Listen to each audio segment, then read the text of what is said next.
Welcome back to Uncensored. Last week I criticised Elon Musk's decision to allow the massacre-denying conspiracy theorist Alex Jones to return to X, formerly Twitter. Some people weren't happy. They included the influential conservative personality Steven Crowder. This is what he had to say on his show, Louder with Crowder, about me. This brings us to Piers Morgan's rules for me. He hosted Alex Jones on his very own program this year. Piers Morgan doesn't understand what freedom of speech is. Piers Morgan has also hosted Suhail Shaheen, the Taliban spokesperson. Wahid Asif Shaita, an Islamist extremist leader. Jeremy Corbyn, the anti-Semitic Labour Party leader. Just Piers, stop it. I'm sorry. Fraud. There we go. A lot of people think Piers is very hypocritical. Obviously, we've seen the kind of things he's been covering on his show recently. And for anyone that's wondering why we haven't spoken about that particular thing, you will know what I'm talking about. It's because channels are getting nuked left, right, centre. And we just don't think right now it's a good idea to speak about it. But I've been paying attention, and he's very, very hypocritical and very dismissive of things that are plain as day. He skirts around questions a lot. He does things like bring on certain guests and then gets onto other people when they have them on. Or, in my opinion, Alex Jones should be allowed to be on Twitter. Yeah, Alex Jones is a conspiracy guy. Yeah, Alex Jones has said a lot of things, but you know what? Alex Jones has been right a lot. I know people don't like hearing that. Alex Jones has been on the money a lot of the time. He said some crazy shit. At the time, you're like, what is he talking about? This is madness. And then a year later, you're like, oh shit, that actually happened. So I think Alex Jones should be allowed to have an account. Let us not forget that Alex Jones is the one that recorded Bohemian Grove. Alex Jones is the one that recorded that. He's the one that posted that footage online. That's quite, I know people forget about that, but that's quite significant. If you don't know what Bohemian Grove is, go and look it up. Well, in the spirit of hosting very controversial people on my free speech platform, I'm now joined by Steven Crowder, who can call me a free speech hypocrite to my face. Mr. Crowder, good day to you. How are you? Well, thank you, Piers. Merry Christmas. And let me say off the bat, I do actually appreciate about you. Your audience may not know how rare this is, that you do these interviews live, you don't chop them up, you actually have a discussion, and I've been advocating for that my whole life. So really, I appreciate it. Those are steps in the right direction. Well, they are. And to be honest with you, the debate about what constitutes free speech and whether there should be limits and if there should be, what they are, I think is really interesting. And a lot of people have strong opinions about this. And I'm perfectly happy to be proven wrong, or to at least have a debate with someone who's got strong views that don't necessarily tally with mine. So I welcome you to the programme. Let's start with your assessment that I'm a free speech hypocrite. So articulate to me why you believe that. I believe the word I used there was fraud. You earlier used hypocrite. Did I earlier? Okay, I don't remember saying it, but I'll take your word for it. And to some degree, I believe it. Look, I think that in hosting a show uncensored, and I can't see you, but I know you put up the very festive holly leaf on the globe there. It is incumbent upon you. You will say, I believe in the concept of free speech. Now, I'll be very clear in my definition of free speech. It's the constitutional definition of freedom of speech. All speech is permissible outside of a crime. And we have very clear parameters, and these have been affirmed by the Supreme Court, as to what that is. That's a proactive call for violence. The crime is not the speech. The crime is the action causing violence on purpose. Outside of that, everything is permissible. But for a show uncensored, and I know that you said there's a difference between across the pond there, and obviously in the United States, we have a First Amendment that you don't.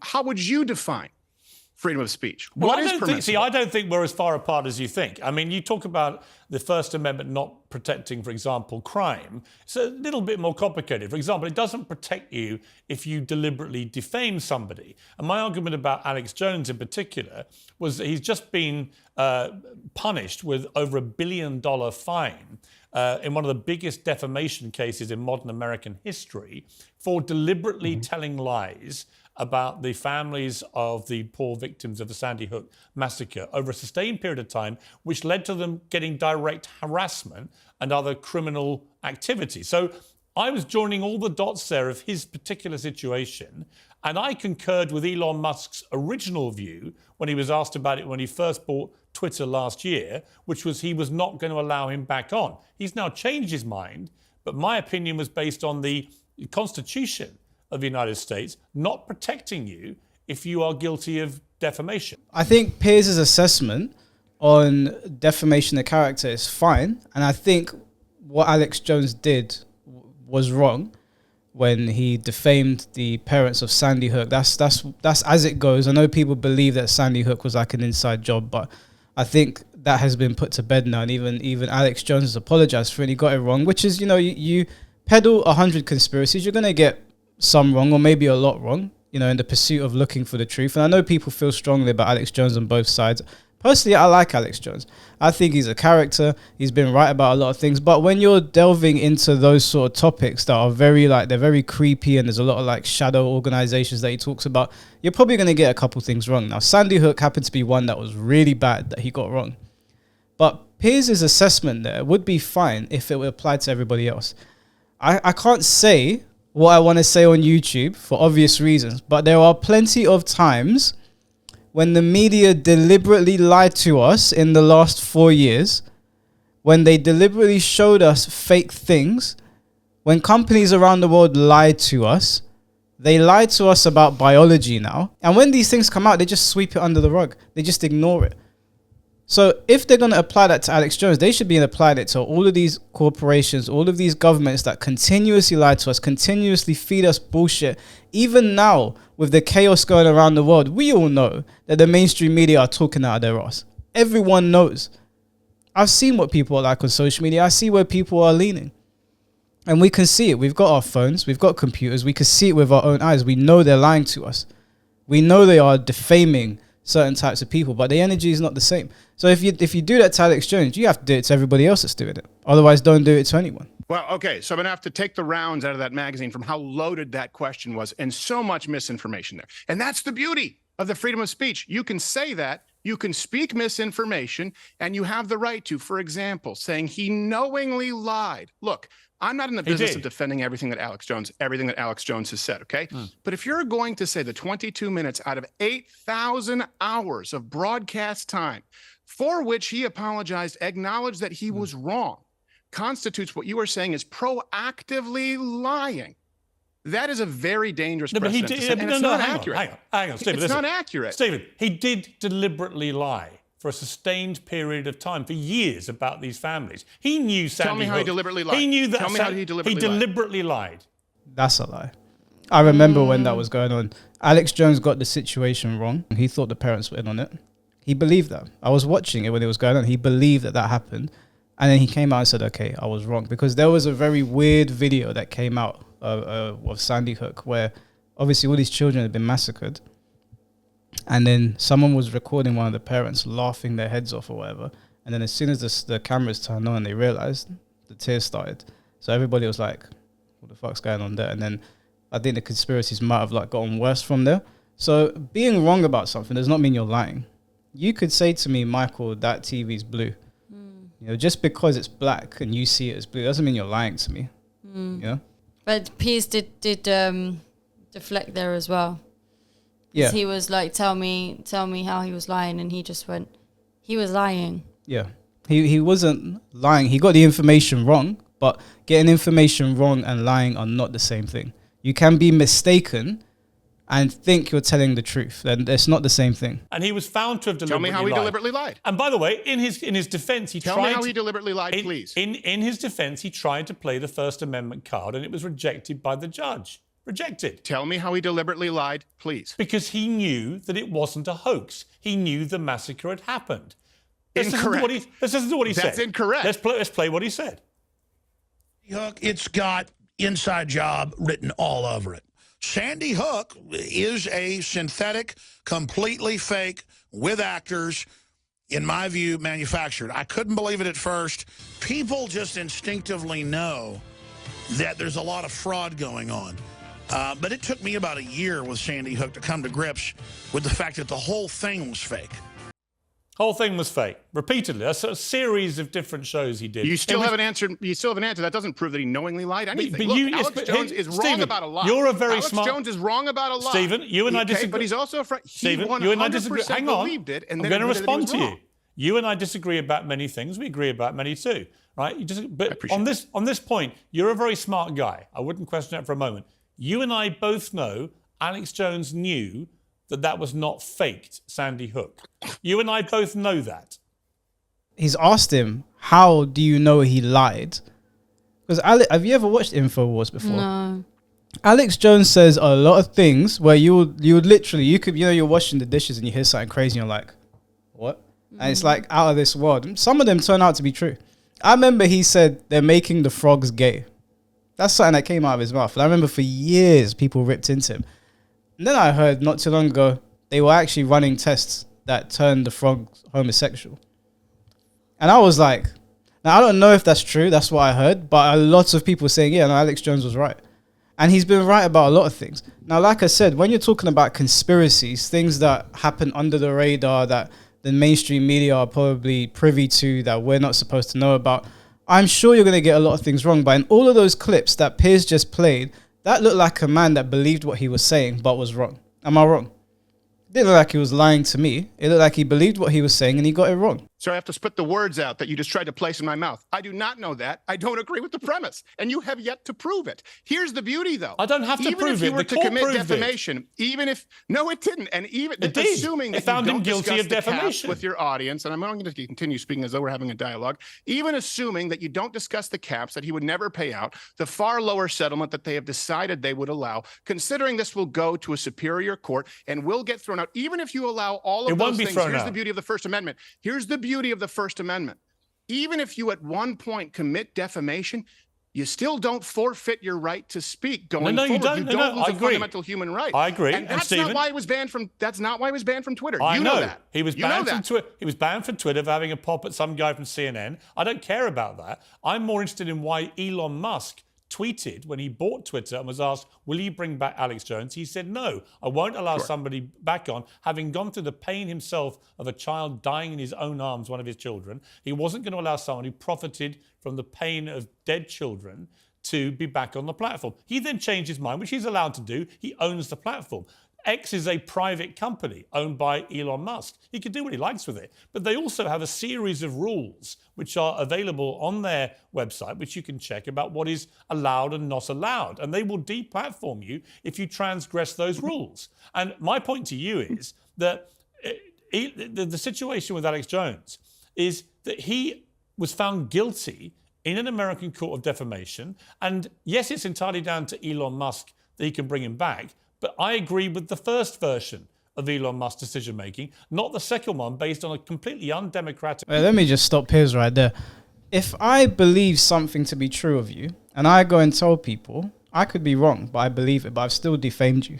It doesn't mean I'm lying, but Yeah. I'm spreading misinformation. Maybe Yeah. I didn't fact check. Maybe I turn around to people and say, Sabi's actually Greek. Well, that's how rumors start as well. Yeah, but that doesn't mean I'm lying. I might believe you're Greek for whatever reason. And I go around telling everyone, oh, Sabi's Greek, Sabi's Greek, but you're actually Turkish. That's me mistaken. I'm still defaming you. That's not what you are. Like, that's a poor like example, but I could say anything about you and believe it and not necessarily be lying. And that's what Piers is not getting here. Alex Jones was not lying. He was mistaken. Yeah. I don't think he understands the difference between the two. Now, I know Piers don't like Alex Jones. I've seen the back and forth before. I know he hates the guy. I think we're on the tier list. It's probably Harry and Meghan and then Alex Jones.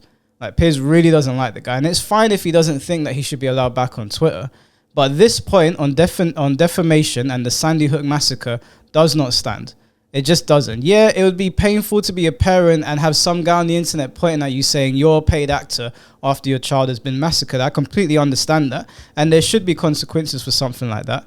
But that doesn't mean he lied. So Piers is skirting the question as well. Stephen Crowder asked him very directly. poll he put on his own Twitter feed. Well, I agree with you that it shouldn't be left to a Democratic poll because the First Amendment is not subject to a vote. Right. But you accept the First Amendment of the US Constitution has a number of things which are excluded from protection, whether it's child pornography, fraud, defamation. There's a whole list of things which you'll simply... But that has nothing to do with speech. No, but you're conflating Piers. But I think you've mischaracterized what I said then, because I've never said he hasn't got a right to say what he wants. He can say what he likes. I believe fundamentally in anyone's right to say whatever they want. The question is accountability. And the US Constitution, Sure. which you don't think I know anything about, but actually I know a lot about. And I'm a huge... I didn't say you don't know anything about it. I Well, you really don't actually, believe that. I know that in you another have clip studied from it. that same show you did, you basically said, I don't know much about the US Constitution because I'm not American. And that's fine. But I have lived and worked in America for 20 years. I have tried to really get a handle on the US Constitution. And on the issue of the First Amendment, it is a complicated thing. It's not as simple as saying you can say It's not whatever you want. complicated. Well, it is, because it doesn't allow the unfettered free speech, but with protection that you're suggesting it does. It absolutely does. It doesn't. It absolutely does, barring, would you like me to explain? Barring what I've already outlined. Actual criminal behavior calling for violence against other people. For example, Pierce, look, Yeah, but you know that including you have been, defamation. and I'm saying this in your defense. For example, you made your joke about being a two-spirited penguin, right? I Yeah. thought it was cute. I think it was funny, and I understand the point that you were trying to make. Hmm. Okay, you have had people accuse you of creating violence against trans. You know that, and we know it's absurd. So who defines what is actually calling for violence, or if you Yeah, but here's the basically in difference. a roundabout way I maybe hear you, but- causing violence? No, unless you called for violence. No, but you keep didn't. saying You said that you were a two-spirited But you penguin. keep saying that your only barrier on free speech is crime. Yes. And I keep reminding you that Alex Jones was found guilty of defamation, and that is one of the things that's not protected by the First Amendment. No, it's not protected in a you can have civil damages, and your First Amendment rights don't cease to exist. In other words, you can pay. You can pay the piper for what you have done in But that you're still being individual held instance. accountable So if someone for your at some defamation. point, if someone accuses you of defamation, and let's say has a suit levied against you that actually, by God, is successful, let's say does that forbid you from speaking publicly thereafter? No, No, of you course don't not. lose No, it. It's but a fundamental human right. Not at all. But it does allow, I'm exercising my rights to free speech to say I think he shouldn't be allowed back on X, which was the position of the owner of X until last week. So my point is that Elon Musk has made two judgment calls about this. One I agreed with and one I didn't. And I'm exercising my free speech rights to say I don't agree with it. You can exercise your right to say that you don't agree with it, but all of the points you've made have fallen flat on their face. They've all fallen flat on their face. I mean, this is a nothing interview. Stephen Crowder's basically schooled him on what the First Amendment is, and he's explained to him how defamation works, what the difference between knowingly lying and spreading misinformation unknowingly. Because Alex Jones, like I said, he believed what he was saying. He really did believe it. I remember the countless shows he did about it. It went on for ages, and then he said sorry. Now, I know sorry's not going to cut it to the parents, like I said, but again, this is a nothing burger because he wasn't lying. That's the whole point here. And just because he made that mistake doesn't mean he shouldn't be allowed on Twitter. And Twitter is basically it's a public forum now. It's like the town square of modern times, right? You know, when everyone would get around together in the town square in the olden days, that is what Twitter is. That's what everyone goes to have conversations. Why should Alex Jones be excluded from it? How many times do people that we are supposed to trust make mistakes and spread bullshit all over the place and then go, oh no, we never said that. Oh, we got that wrong. Should they all be excluded from Twitter as well?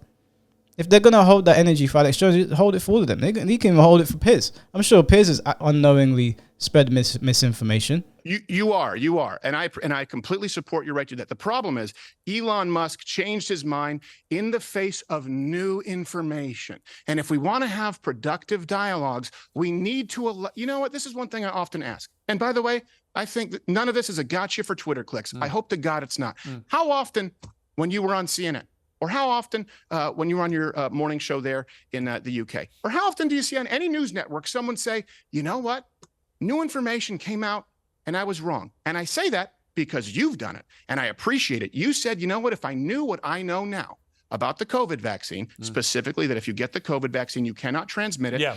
If I knew that was incorrect, I wouldn't have espoused the views that I did. Yeah. I think that's a beautiful thing. And I think the problem that we have in today's society is not wanting to allow people to be wrong, to make mistakes. In the realm of comedy, look, good jokes and bad jokes come from the same place. Sometimes you have to risk something and it's not funny. but I agree Sometimes with you have about to all express that. an opinion. Yeah, but I agree with you about all that. Sure. I agree with that. I tell you, that's really the bedrock of this show. But I come back again to why I had a particular issue with the Alex Jones thing, is that unlike the other circumstances you're describing, in his case, he was found guilty of a serious defamation against the Sandy Hook families. He was fined over $1 billion. So far, he's not paid a dime of that money. And, Elon Musk has made 2 calls on him. Like I said, the first one I agreed with. I don't think that people like Alex Jones should be allowed an unchallenged, unfettered public platform to spew lies which are done deliberately, in my estimation, to spew lies. Unchallenged?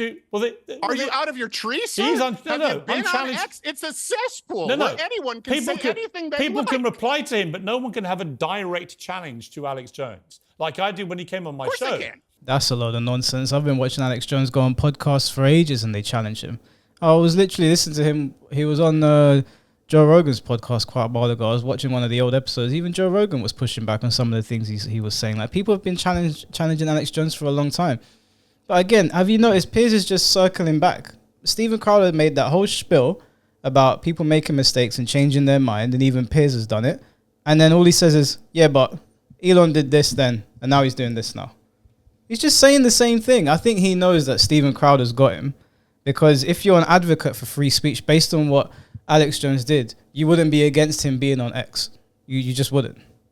It wouldn't make any sense. Otherwise, you'd be against free speech and you'd be against people learning from their mistakes as well, which would be rich coming from Piers. Look, like you picked out, for example, that he came on my show, Jeremy Corbyn, Taliban spokesman, and so on. Yes, because in each of those cases, I put them through the mincer, right? And I'm prepared to have them on to give them a hard time and challenge them. You might agree or disagree with that, but they're all pretty volatile interviews. But I was able to challenge what I perceive to be their untruths, right? I'll show you a clip of the Corbyn one to show you what I mean. Have a look at this. You seem to be Hang on, over-concerned with... With anti-Semitism? No, I did not. I am. Should Hamas stay in power? It's actually Are you done yet? It's actually a critical question. Are you done yet? It's a critical question. Are you done yet? No, it's the question. Are you done yet? Should they stay in power? Are you done yet? This country says they're a terror group. Do you agree? And should they stay in power? Listen, I do not approve, support, or welcome Hamas. Are you prepared to call Hamas a terror group? Is it possible to have a rational discussion with you? Is it possible? Come on, answer that question. You can't, can you? You answer it. No, it's my show. You answer my question. Now, the point of playing that clip, other than to entertain you, as I'm sure it did, is that, yes... I hate that clip. I hate everything about that clip. Why do you hate it?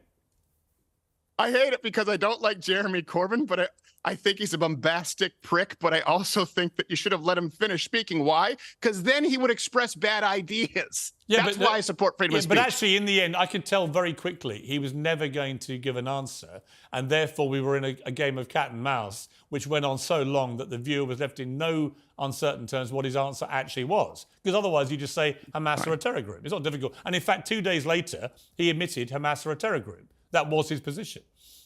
But only after I shamed him into doing it. It's not that Piers shamed him into doing it. Everyone knows that Hamas is a terror group. It's his dismissal of everything else that people don't like. It's the constant bombardment of the same question and the dismissal of everything else. Actually, a lot of his interviews and the style of the way he's approached it, I'm going to try and skirt around what I'm saying here, is he has been extremely dismissive and been stuck on 2 particular questions. Everyone that's been watching Piers Morgan for the past month knows exactly what I'm talking about. He has had 2 questions and he has been dismissive of years and years worth of questioning and completely dismissive of another side. That's why Piers has not pressed people. As a matter of fact, I have watched him be pressed into a corner where he has to reevaluate what he's saying. So look, here's my question for you. So that's it. So you want to shame people into agreeing with you? No, I would rather just let them speak if they have bad ideas. Not at all. I want to shame them into giving an honest opinion. What I will really lose my rag about, and I'm sure you must be the same, when people just obfuscate and don't give a straight answer to a straight, simple question, then I will go after them. If they give an honest answer, even if I don't agree with it, I respect that. And in fact, I think people who watch my show regularly will see that is my position, whether I agree with them or not. I have lots of people on I don't really agree with. But I find the ones that I have respect for are the ones who give a straight answer to a straight question. So let me ask you a straight question. Let me ask you a straight question. Sure. David Duke, the former KKK leader, he's banned from Twitter. Elon Musk hasn't brought him back. Right. Should he be allowed to be back on X? Throw that at me. Really? You just say, I want to ask someone a straight question. You have me here. I'm basically a specter. I don't appear on any. You want to ask me about David Duke? Yes.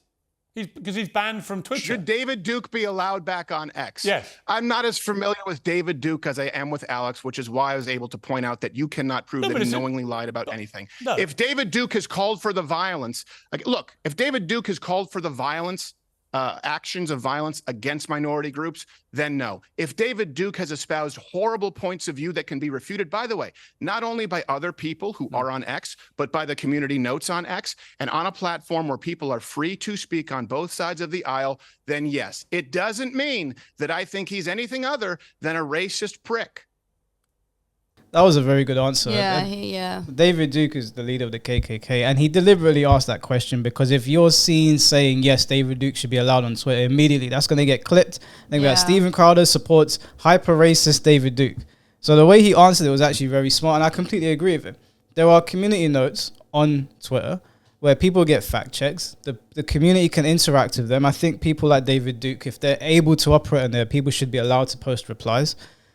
If he is advocating for the violence of people like me and Sabi, right, because he don't like us, then of course he should be kicked off because you're not allowed to advocate for violence. That's one of the things that free speech doesn't protect. You can see Piers is about to try and reword it to try and get him again. Yeah. Because he doesn't like the way he's answered it. Piers wants a clip. That was a clip question. That was a disingenuous. But look, he's about to try it again. He's going to try it again. Piers, that's some slimy shit. That's some slimy shit. You know exactly what that clip's going to do. These fucking morons that don't bother to look into anything are going to go on Twitter and go, Steven Crowder says that David Duke should be allowed on Twitter. You know exactly what people are going to do. That is some slimy bullshit. I hate people that do that, man. But in closing, I mean, the rest of the video, you can watch it on Piers' channel. But I do think that the way Piers tried to go about that was extremely disingenuous and pretty slimy. You can't throw loaded questions like that at people when you know clip culture exists. I would assume that Piers is a better interviewer than that. He knew what he was doing. But all in all, my takeaway from that, I don't know what yours is, but I think Steven Crowder pretty much schooled him the entire time. Yeah. I think you tried it, Piers. You tried it again. Everyone's been watching your show. Everyone has been watching for the past, 2-3 months now? And you've been trying some slimy shit. Stop asking people loaded questions like that. And you can clip them and put them on Twitter and make these fucking people with rabies run on Twitter and start commenting on this bullshit. Because everyone buys into clip culture now. They take a clip, take something out of context, and then they will just run you into the ground. You knew what you were doing with that question. You also know what you're doing with the other questions that you've been asking all month.